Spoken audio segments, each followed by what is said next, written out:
Hi, I'm Antonio Sele, and in this video we will discuss a robust performance case study over this single input, single output transfer function. And contrarily to previous videos in which we did everything by hand and search for scalings, multipliers for robust performance, in here we will do using the musyn command in Matlab, which actually is, the way to go.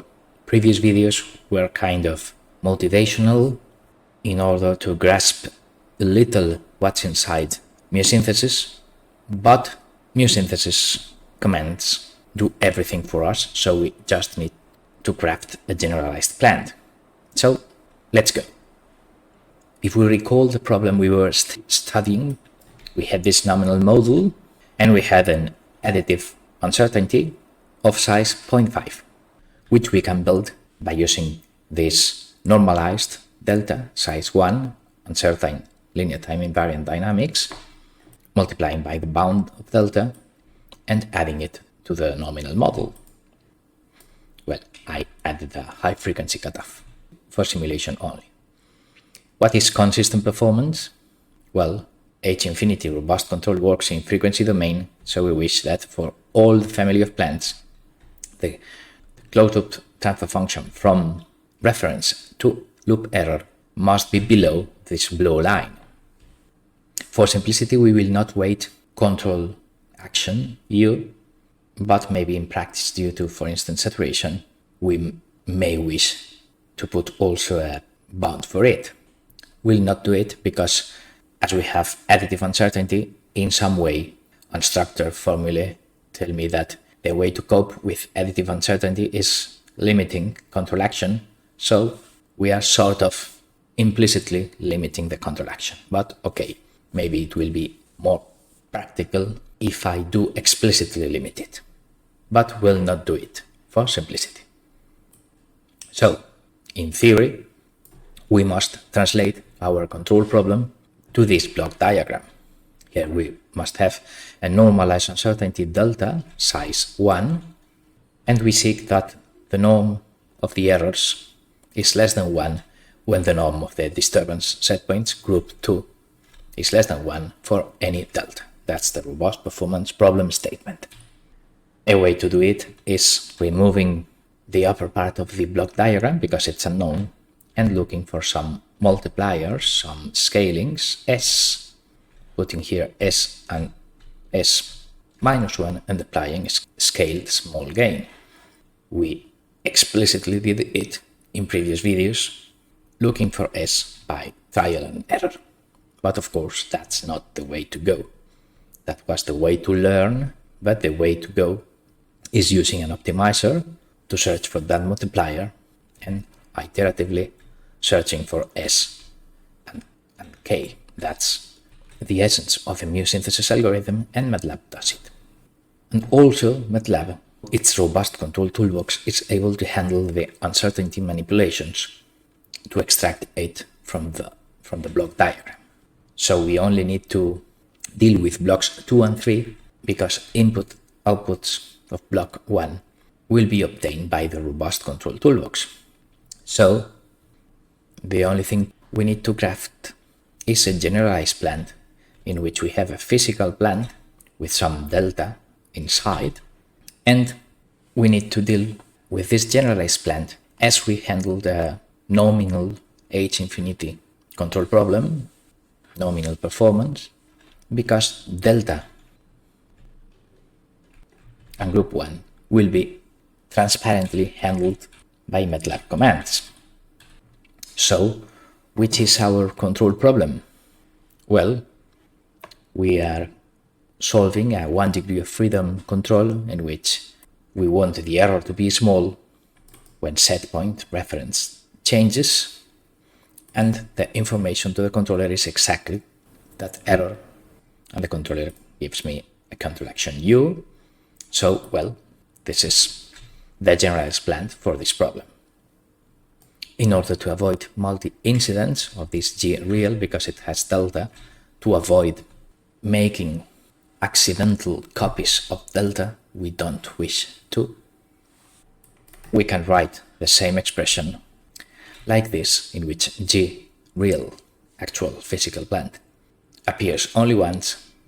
So this generalized plant for mu synthesis has one uncertain block inside and has two outputs and two inputs.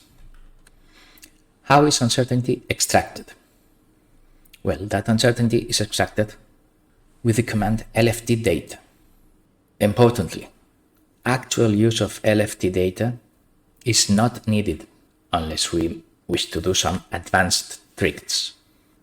The mu synthesis command we will see later on will do this internally, transparently to us. However, I am using this lftdata here for better understanding from your side and in order to compare with the manually obtained generalized plants in previous videos. So, if I use lftdata command, then this gets transformed to this, in which this is m, this is delta. So m is the 3 times 3 generalized plant. Let's see. Here we have the m delta decomposition. Delta is one occurrence of an uncertain LTI block. And m, here we have, is a 3 output, 3 input generalized plant, which is the transfer function of m in order to apprehend what we are dealing with. This is it. And actually, well, understanding all this can be done, but we will just compare it to what we obtained in previous videos to see that it's identical. If we recall what we did in other videos, we did handle this block diagram in which additive uncertainty was, the control action U times some delta times the actual size of delta, 0.5 in this case. That was added to the output of the plant. So this is a handmade block diagram for additive uncertainty, and if we leave the normalized uncertainty outside of the generalized plant, then the transfer function matrix from this input 1, input 2, 3 to this output 1, 2, and 3 is what we manually did in previous videos and what lftdata automatically will do here. So if we write in Matlab what's below the line, this thing is the transfer function of the thing I encircled with the orange line. And if I multiply this Q input by the size of delta and then reference and control action by 1, then this input weight bound of delta 1, 1 will build the things below the red line I just have drawn. And the result is this transfer function matrix that is coincident, if I go up, with m from lftdata command. So this is how Matlab handles uncertainty in order to get this block diagram for the robust performance problem. So how do we attack the robust performance problem? Well, we forget about this lftdata. We build the generalized plant with an uncertain physical plant, but with the rest of the elements as if we were discussing just a nominal H-infinity performance problem. And then this lftdata stuff, we can forget about it. And then we just need to build the weighted generalized plant with some reference amplitude, weight 1, for instance, and an output weight, which is the inverse of the maximum template error bound, W out. So with this input and output weights, I get the weighted generalized plant as if I were doing a nominal H-infinity problem. And the only remaining thing is executing the mu synthesis command, in which it iteratively finds controller and scalings, that's D, in order to try to make the closed loop norm lower than 1. Here we have 0.998. I played with the error bandwidth to get this.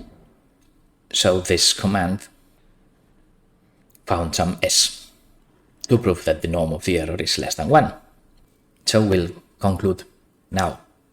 In a subsequent video, we will analyze the resulting controller, reduce orders, simulate, compare with PIDs, etc.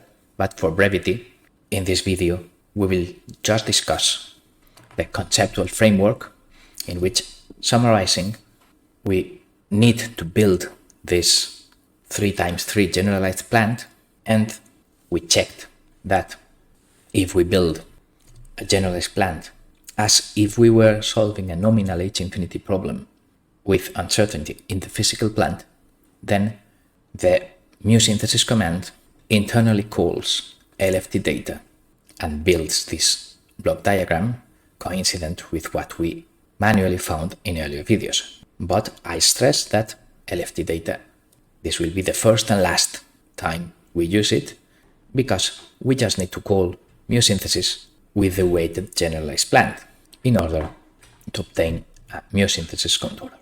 As I said, analysis of its order, frequency response, and closed-loop simulation will be left for a subsequent video. Thanks for your attention.